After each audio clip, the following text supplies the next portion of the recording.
전능하사 천지를 만드신 하나님 아버지를 내가 믿사오며 그 외아들 우리 주 예수 그리스도를 믿사오니 이는 성령으로 잉태하사 동정녀 마리아에게서 나시고 본디오 빌라도에게 고난을 받으사 십자가에 못 박혀 죽으시고 장사한지 3일 만에 죽은 자 가운데서 다시 살아나시라. 하늘에 오르사 전능하신 하나님의 앉아 계시다가 저리로서 산자와 죽은 자를 심판하러 오시리라. 성령을 믿사오며 거룩한 공회와 성도가 서로 교통하는 것과 죄를 사하여 주시는 것과 몸이 다시 사는 것과 영원히 사는 것을 믿사옵나이다. 아멘. 참으로 고맙고 감사하신 하나님 아버지, 오늘 성전이 되어주신 예수 그리스도의 이름 앞에 우리가 함께 모여서 기도하오니 이 예배를 받아주시옵고 우리의 삶 가운데 하나님께 임재하여 주시고 함께하사 우리의 삶을 예수님께로 인도하는 귀한 삶이 될 수 있도록 주께서 복을 내려주실 간절히 원하오며 기어 계신 예수님의 이름으로 기도드리옵나이다. 아멘. 이 찬송 부르겠습니다.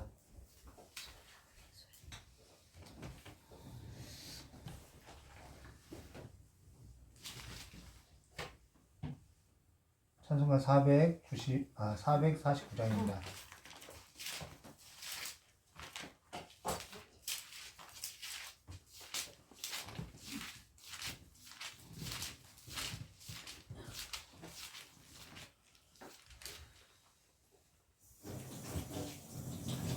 찬송가 449장 같이 부르도록 하겠습니다.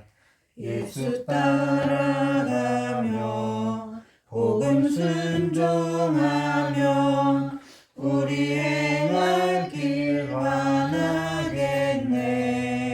주를 의지하며 순종하는 자를 주가 늘 함께 하시리라. 의지하고 순종하는 길은 예수 안에 즐겁고 복된 길이로다. 해를 당하거나 우리 고생할 때 주가 위로해 주시겠네. 주를 의지하며 순종하는 자를 주가 안위해 주시리라. 의지하고 순종하는 길은 예수 안에 즐겁고 복된 길이로다. 남의 짐을 지고 슬픔 위로하면 주가 상급을 주시겠네. 주를 의지하며 순종하는 자를 항상 복 내려주시리라. 의지하고 순종하는 길은 예수 안에 즐겁고 복된 길이로다.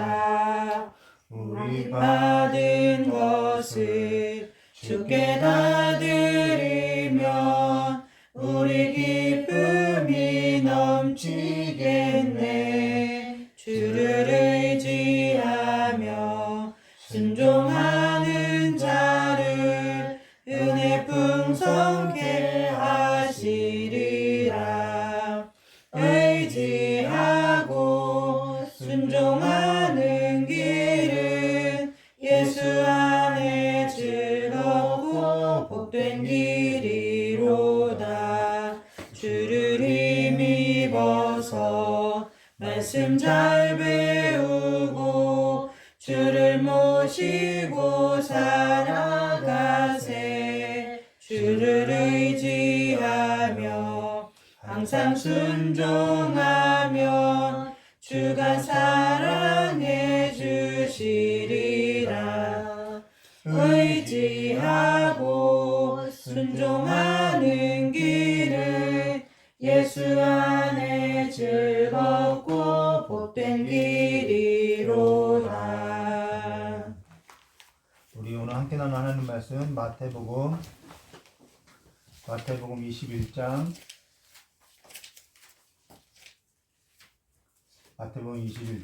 12절부터 22절까지의 말씀인데요. 우리 12절부터 17절까지만 함께 교독하겠습니다. 12절부터 22절까지의 말씀을 12절부터 17절까지만 함께 교독하겠습니다. 마태복음 21장 12절부터 17절입니다. 제가 먼저 교독하겠습니다.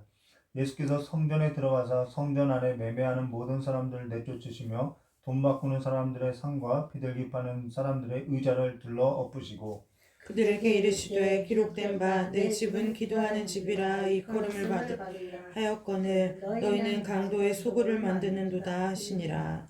맹인과 전원자들이 성전에서 예수께 나오매 고쳐주시니 대제사장들과 서기관들이 예수께서 하시는 이상한 일과 또 성전에서 소리질러 호산나 다윗의 자손이여 하는 어린이들을 보고 노하여 예수께 말하되 그들이 하는 말을 듣느냐. 예수께서 이르시되 그렇다. 어린아이와 젖먹이들의 입에서 나오는 찬미를 온전하게 하셨나이다 함을 너희가 읽어본 일이 없느냐 하시고 함께 했습니다. 그들을 떠나 성 밖으로 베다니에 가서 거기서 유하시니라. 아멘. 오늘은 마태복음 21장 12절과 22절 말씀을 가지고 기도하는 집이라는 제목으로 우리 함께 나누도록 하겠습니다. 우리가 기도라고 생각하면은 우리의 소원을 좀 이루는 것, 좀 비는 것에 이렇게 이해하고 있는데 오늘 이 본문 말씀이 무화과 사건과 연관이 있는데요. 22절 말씀 보시면은 너희가 기도할 때 무엇이든지 믿고 구하는 것은 다 받으리라. 우리가 이 말씀이 너무나도 익숙하죠. 그래서 무엇이든지 믿고 구하는 것은 다 받는다라고 이야기하는데 사실 이 본문은 우리가 잘 알려져 있지만은 전혀 이 내용과는 상관없이 이렇게 설교되어져 왔다는 것을 우리가 그래서 오늘 문맥안에서 이 말씀이 무엇을 말하는지 좀 더 정확하게 보도록 하겠습니다. 기도하는 것이 즐겁죠. 기도하는 것이 즐겁죠. 왜 즐거우냐면은 소원을 이루는 데 있어서 즐거운 것이 아니라 아버지를 만나는 것에 있어서 즐거운 거죠. 아버지와 자녀로서 만나는 것이 기도인 것이죠. 우리가 여기 있어서 좀 보도록 하겠습니다. 오늘 우리가 나눌 건 너무나 잘 알려져 있는 이 무화과 나무 저주 사건인데요. 평소 우리가 알던 예수님의 모습과 너무 다른 모습이죠.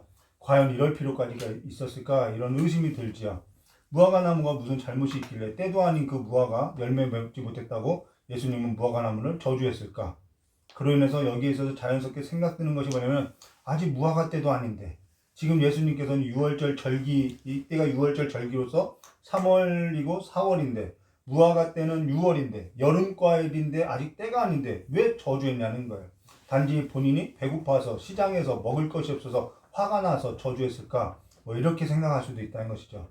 근데 여기에서도 오늘 우리에게 무엇을 말하고자 하는지에 있어서 우리가 나눌 건데요. 무화과나무 저주 사건과 관련해서 예수님께서는 지금 예루살렘의 성전에 들어갔다라는 것입니다. 그래서 이 무화과나무 사건은 이 성전 척결 사건과 밀접한 관련이 있다라는 거예요. 그래서 12절과 13절 말씀 우리가 보도록 하겠습니다.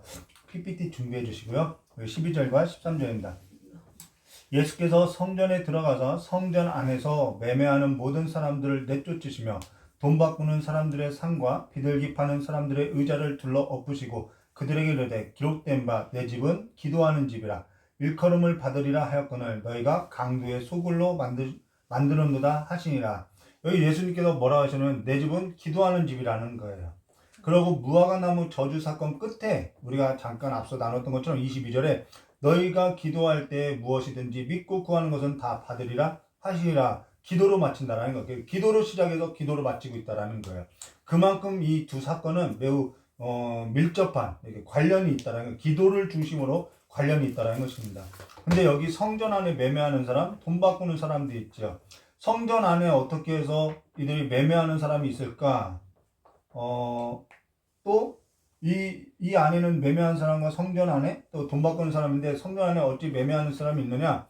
이때는 제사에 쓸 재물을 가져오면은 그 재물에 검시관들이 있었는데 이 검시관들이 상처가 있는지 없는지 검시했다라는 거예요. 근데 이들이 자신들의 그 물건을 팔기 위해서 매매하기 위해서 뭐 상처가 없는데도 상처가 있다고 하고 눈이 왜 충혈됐냐고 하면서 이렇게 받아들이지 않았다라는 거예요. 이렇게 돌려보냈다라는 것이죠. 그러니까 성전 안에 이런 일도 인해서 차라리 재물을 가져가는 것보다, 그래서 상처나는 것보다 성전 안에서 물건을, 재물을 사는 것이 낫겠다라고 해서 성전 안에서 매매가 이루어졌다는 것이죠. 그러고 화폐에는 성전 화폐와 로마 화폐가 있는데 이걸 환전해야 했다는 거예요. 성전에서는 성전 화폐밖에는 받지 않았다는 거예요. 그로 인해서 이들이 성전 안에서 수수료를 남기고 또 검시관들은 은밀하게 거래를 하면서 매매가 이루어지고, 그리고 성전 안에서는 이러한 매매와 환전을 누구로부터 이렇게 연줄이 있어야만 할 수 있었냐면 종교 지도자들이었다는 것이죠. 그래서 이것이 이들로 인해서 막대한 부를 쌓게 되고, 여기에는 또 부르코들도 있었다라는 것입니다. 그 자릿세를 얻기 위해서. 그로 인해서 예수님께서는 요한복음 2장 13절과 22절 말씀에 보시면은 채찍을 만드시고 양과 소를 내쫓고 돈 바꾸는 상을 이렇게 엎었다고 하는데요. 여기서 예수님께서 채찍을 만들었던 것은 계획되고 의도됐다라는 것이죠. 계획하고 왔다라는 거예요. 예수님의 분노는요, 어떠한 감정적이나 즉흥적이나 즉시로 막 이렇게 분노하고 자기 감정에 이렇게 추스리지 못해서 분노한 것이 아니라 계획되고 의도된 분노라는 것입니다.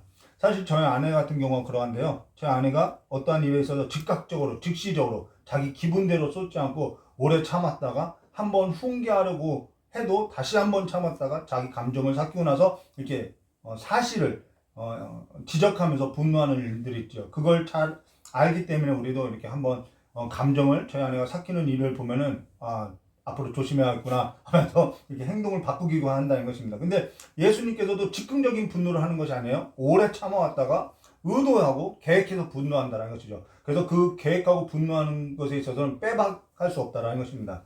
근데 여기 기록된 바 내 집은 기도하는 집이라 일컬음을 받으리라라는 것은 구약 성경을 인용했는데요. 여기를 잠깐 접어두고 이사야서 56장 4절과 8절 말씀 보시면 너무나도 중요한 성경 구절인데요. 우리 함께 제가 봉독해 드리겠습니다. 4절부터 보시면은 PPT에 있어요.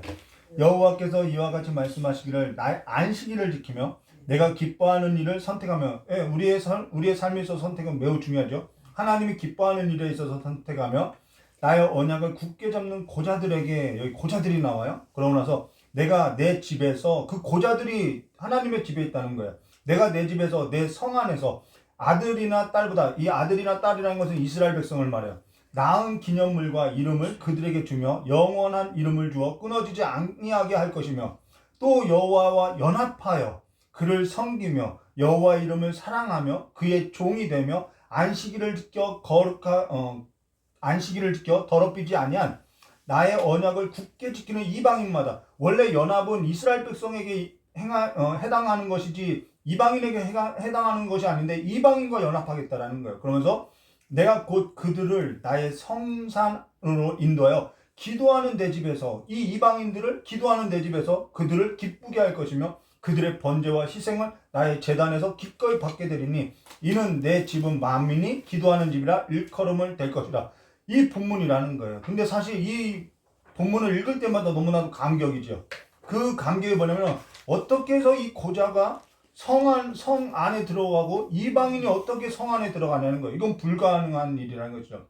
신명기법에 따르면은 신명기서 23장 1절 말씀 보시면 고안이 상한 자나 음경이 잘린 자는 여호와의 총회에 들어오지 못하리라. 모압과 암몬 자손도 여호와의 총회에 들어오지 못하죠. 영원히 들어올 수 없어요. 전에는 이 고안이 상한 자를 좀 속된 표현으로서 그대로 적나라하게 그것이 상한 자라고 했는데요. 그들은 영원히 여호와의 그 성전에 들어갈 수 없다라는 거예요. 이방인도 마찬가지예요. 여호와의 성전 안에 들어가서 그 기도하는 집에 들어가서 제사와 하나님의 기쁨을 댈 수 없다라는 것이죠. 사실 전에 이사야서를 읽다가 너무나도 감동된 것이 이거라는 거예요. 우리는 이스라엘 밖에 있던 자고요, 원수된 자이고요, 율법에 있어서는 무지한 자이고요, 죄가 죄인 줄 모르고 죽어있던 자라는 거예요. 이게 우리의 뿌리라는 거예요. 이혼 숙녀 캠프를 보니까 어떤 아내의 행동을 보니까 전부 이 형법에 접촉되는 일을 하고 있는 거예요.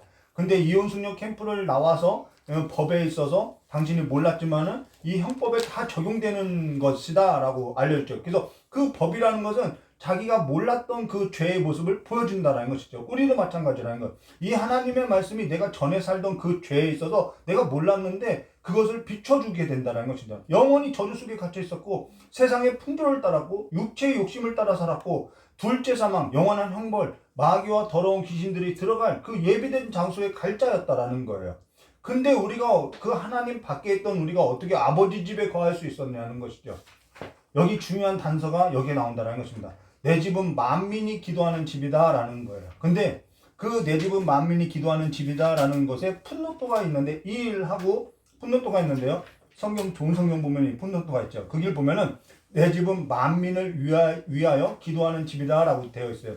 그러면 만민이 기도하는 집이다. 만민을 위하여 기도하는 집이다. 어떤 것이 맞느냐? 사실 두 가지가 다 맞아요. 이 말은요. 내 집은 만민이 기도하는 집이 되려면은 누군가는 만민을 위해서 기도해야 한다는 거예요. 중보자가 있어야 한다는 것이죠. 그래야만 만민이 그 집에 들어가서 기도하는 집이 될 수 있다는 것입니다. 그게 누구냐면 예수라는 거예요. 영원한 기념물, 더 나은 기념물, 그것이 예수라는 거예요.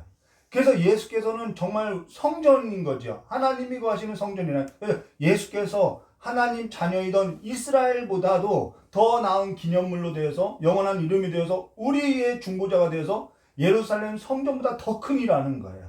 여기서 크다라는 것은 예루살렘 성전은 모형이고 실제 성전은 누구냐면 예수 그리스도다. 그것이 더 크다라는 거예요. 실제라는 거죠. 그래서 예수님은요, 하나님이 영이 거하시는 실제 하나님의 성전이라는 거예요.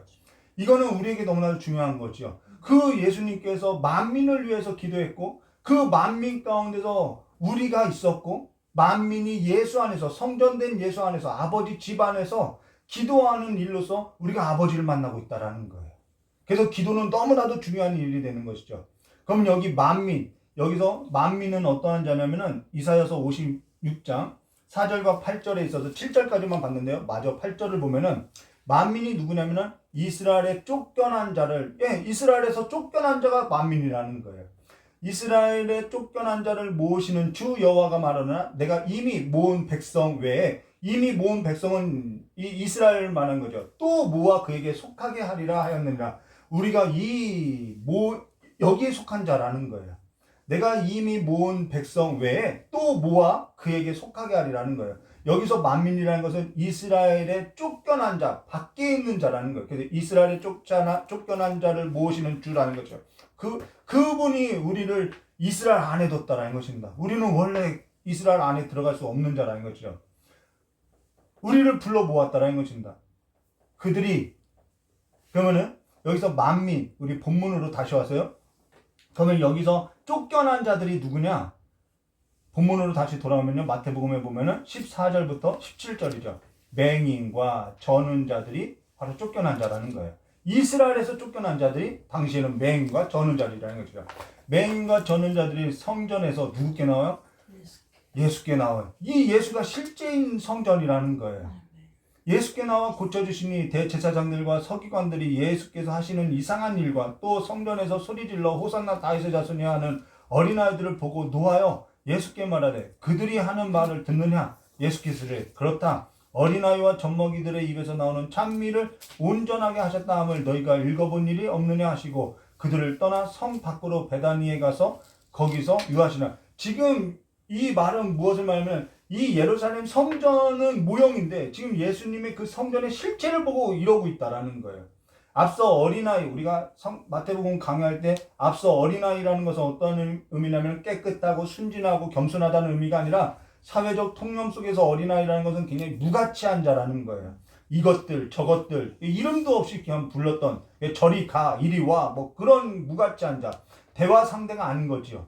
성전 안에서 재정적인 도움이 안 되는 자, 성전도 전부 어른 중심이라는 거예요. 오늘엔 다르냐? 장애인과 고아와 과부와 맹인과 젊은 자들, 고안이 상한 자들, 이방인, 여자 전부 성전의 재정이 도움되지 아니하고 도움 없이는 살 수 없는 자, 그들을 쫓아냈다라는 거예요. 그들을 멀리했다라는 것입니다. 이게 만민이라는 거예요. 근데 그들이 누구에게 나오냐? 성전된 예수, 진정한 성전된 그 성전의 실체이신 예수께 나오더라는 거예요.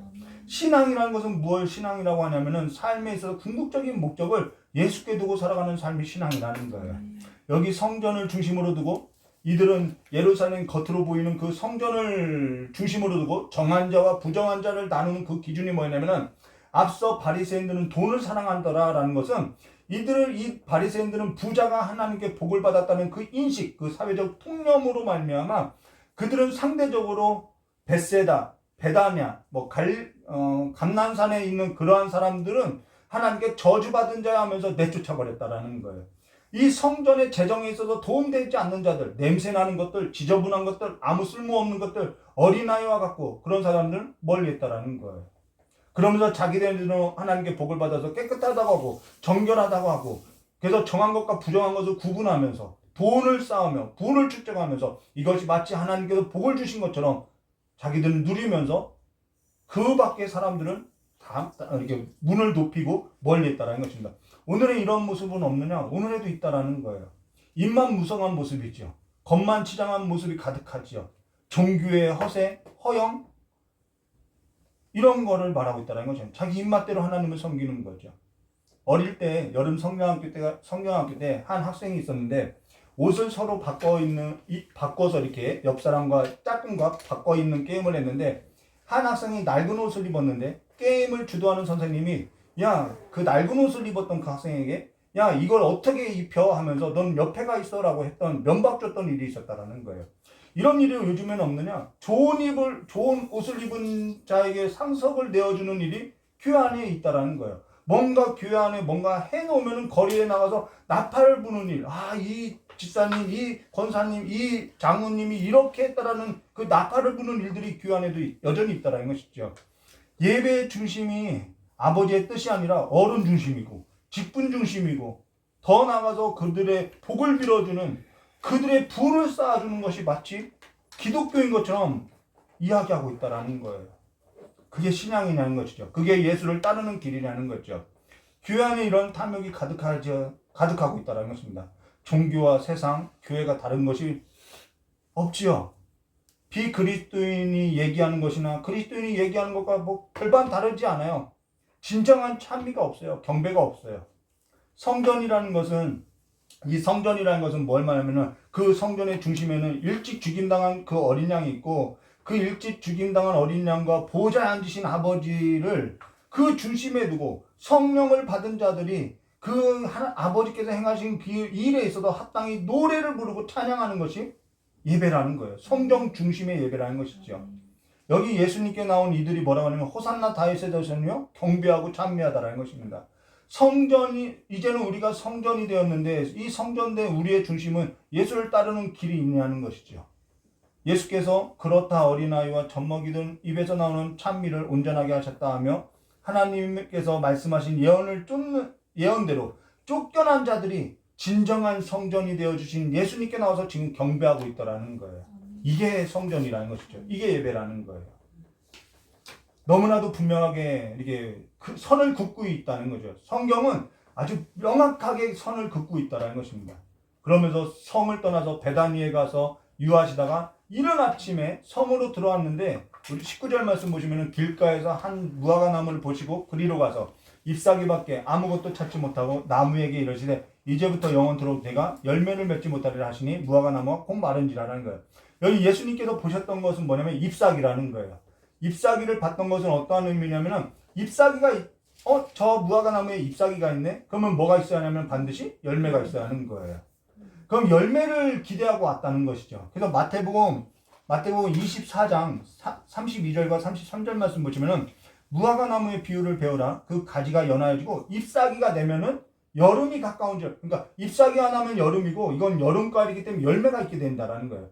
잎사귀가 되면은 여름이 가까운 줄 아나니 이와 같이 너희도 이 모든 일을 보거든 인자가 가까이 곧 문 앞에 이른 줄 알라. 잎사귀가 되면은 여름이라는 거예요. 무화과는 앞서서 언급한 것처럼 여름과실이죠. 근데 때가 아닌데, 이거 아직 때가 아니에요. 6월절이에요. 6월절이면은 잎사귀도 없고 열매도 없어요.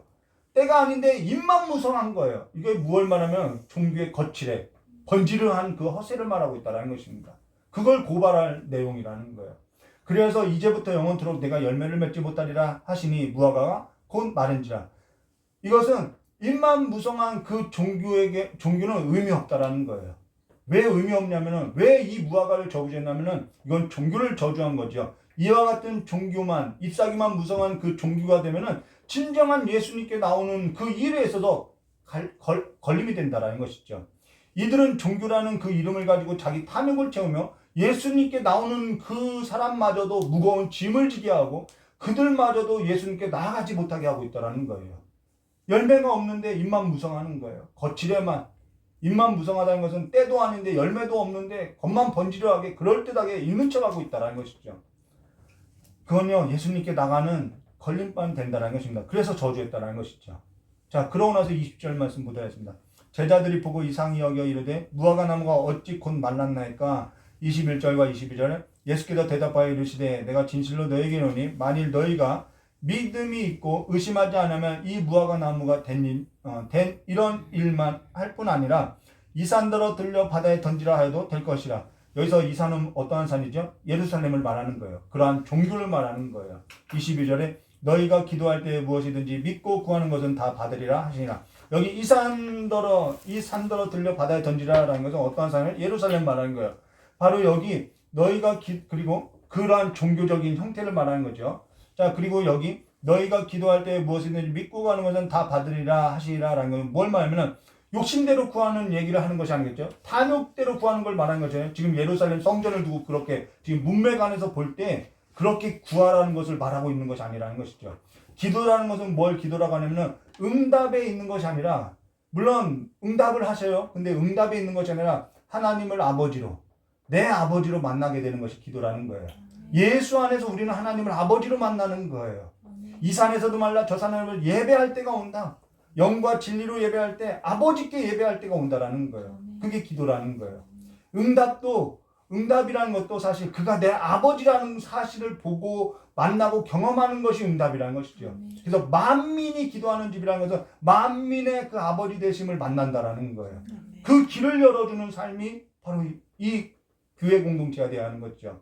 모두가 다 예수 안에서 하나님의 자녀가 되고 하나님을 아버지로 만나게 되는 것이 기도이며, 하나님께서 성전이신 그 예수, 성전의 실체이신 예수 안에서 쫓겨난 자들, 만민을 모으고 있다는 것입니다.